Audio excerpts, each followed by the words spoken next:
Hey, this is Paul, and today I thought I'd show you our plans for 2024 and how we're going to do some changes here in our dragon fruit collection. Well, first off the bat, hopefully you can see that we applied a lot of mulch here. In fact, well over 100 bags, and I covered my drip.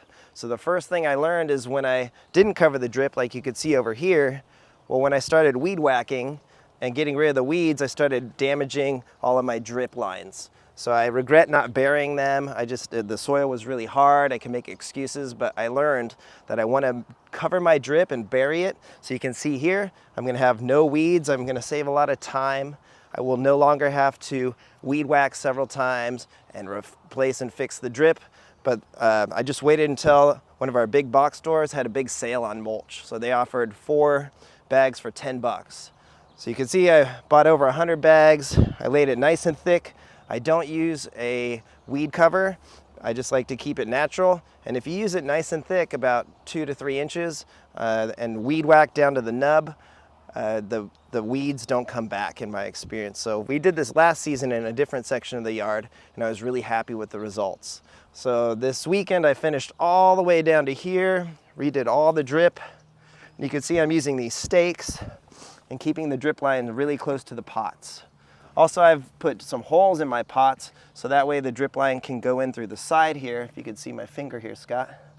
So I drilled a few holes, and that way I put my drip line into the pot like this, and it's working pretty well. I also use adjustable drippers. So putting everything on drip, covering it with mulch, burying the drip is going to save me a lot of time, and that's the plan. Now, in addition, we have so many varieties, I'm no longer collecting dragon fruit. I just want to grow the best. So sadly, some of these plants I've started to pull out and swap. Like in this case, I actually just pulled out a natural mystic used to be here, and now I replaced it with purple dawn and Sour Patch Kids. So natural mystic would always rot over the winter, and the fruit was always just okay. And so I'm not okay with growing just okay fruit. I want to grow the best, and I really prefer magenta flesh varieties. So you can see we're changing it. You can see I started weed whacking here. Still have a lot of work to do. I got to bury all this drip, buy some more mulch, take care of these plants. And what I've learned over the years is I really have had enough of the Ocamponus. It's not my favorite. So my next project is I'm going to tear up this Tricia over here, as you can see, and replace it with something new. Because I love Tricia, I love the look, the fruit's okay, but I don't want to waste a whole trellis on this variety. It's also really, really spiny. So the more I get into varieties, the less I really like super spiny varieties. And these ones can taste a bit earthy. In my opinion, they taste like sweet beets sometimes not.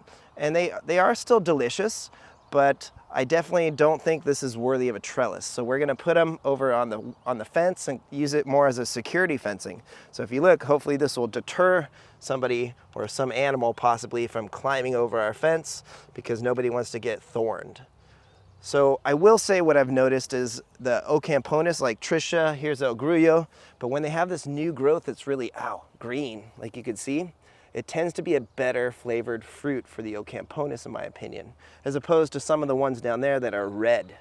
So generally, a lot of these Ocamponus are just going to get pulled. I'm not going to get rid of them. I'm just going to put them along the fence and use that different trellis system because I really want to reserve these types of trellis systems for the best varieties that I could grow and the best tasting ones.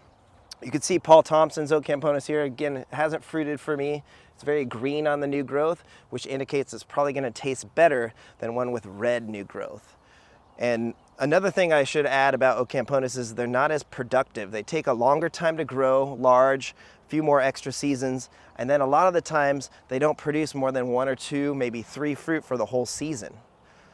And some of them, like these ones from Mexico, they were not very cold tolerant. So I used to think that Ocamponus was really, really cold tolerant, but in my experience, a lot of these ones with shorter spines, the redder growth, they are not so cold tolerant. In fact, this one had stem rot, you can see here. So it rotted out. So I'm liking Ocamponus less and less. It's a polarizing fruit. Some people really love it. It's one of their favorite flavors. But instead, I prefer more the hybrids of Ocamponus. They're tasting a bit more on the sweet side, not so much acidity, but definitely sweeter, and I prefer them. Really beautiful looking fruit though. And here's what I was talking about with the red Ocamponus. These ones tend to taste more astringent in my experience. And this is Kenderson's Ocamponus, probably one of the prettiest growing branches in the summer. This whole new growth will be blood red, absolutely stunning. But like I said, taste-wise, it's just not there.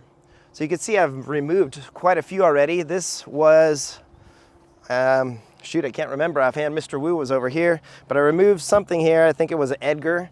And I replaced it with, here's Mayan, which is very similar to Sugar Dragon. I believe it's a Hawaiian plant that was out there, and Capri Sun, which is from Puerto Rico. So again, I'm replacing these subpar kind of red flesh varieties that just don't taste as good as Magenta or some of these hopeful hybrids that we're growing here. So you can see I also removed, this was Mr. Wu. It had so many, it was very productive, but my family never liked the fruit. In 3 years that we've gotten fruit off of it, so I replaced it.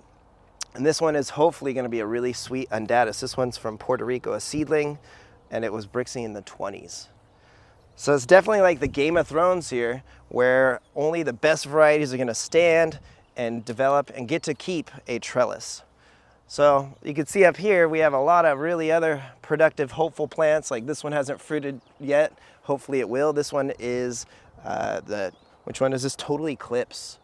So I never had a fruit from it. People say it's good, and it looks like it's gonna fruit this season. So like I said, the Ocamponus and some of the red flesh are gonna go. I'm gonna put the Ocamponus here along this fence. That's kind of my plan. So you can see I've just started to put some here, and they tend to be really spiny, and they're just gonna get this section. Also this season, I wanna finish this row here. I wanna do one more row of pots, and then I think I've had enough dragon fruit pots. So I plan to finish this row here, as you can see, and then one row down, I want to do actually in the ground. And we're going to try something that we talked with our friend Tim, who is a sumo citrus grower. And he recommended trying to use a mound, and we're going to build kind of a triangle out of metal to keep the gophers out, and then do a new style trellis system. So that's what I want to do in this part of the yard. As you can see, I have a lot of weeds to whack and mow. It's going to be a process, but that's the goal for 2024. So again, changing out varieties rather than collecting, getting rid of a lot of the red fleshed and the Ocamponus, especially that just taste okay or kind of earthy to me, and really focus on those sweetest, greatest dragon fruit varieties. So that's what our plan is for 2024. Give us a like, subscribe. Hopefully you could follow along in our journey. Thanks for watching.